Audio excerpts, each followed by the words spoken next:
Një investim me vlerë prej 70 milion lekësh po mundson realizimin e disa projekteve në bashkinë e Lezhës që lidhen drejt për drejt me përmirësimin e rrjetit infrastrukturor të rrugëve në lagjet e qytetit. Puna është përqendruar në sistemimin dhe asfaltimin e rrugëve në bllokun e banimit 11.2 hektar. Gjatë inspektimit të punimeve për asfaltimin e 2 akseve kryesor, kreu i bashkisë Viktor Tushaj theksoi se me zbatimin e këtij projekti kurorëzojnë përpjekjet e gjata për t'i dhënë jetë këtij investimi të shumë pritur për banorët e lagjes Beslidhja. Sot merr fund edhe mosbesimi qytetar, i cili ka qenë i lidhshëm për shkak të gjatësisë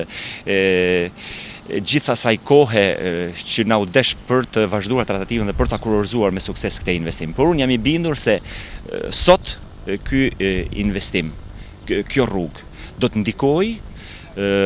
fuqishëm në rrjetin e cilësisë jetës së qytetarëve, të banorëve të kësaj lagje, të cilët e kanë pritur shumë këtë investim,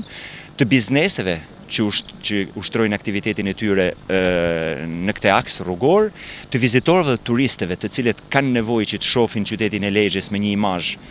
tjetër. Paralelisht me këtë investim vazhdon puna edhe në sistemimin e asfaltimit e disa rrugëve të tjera në qytet.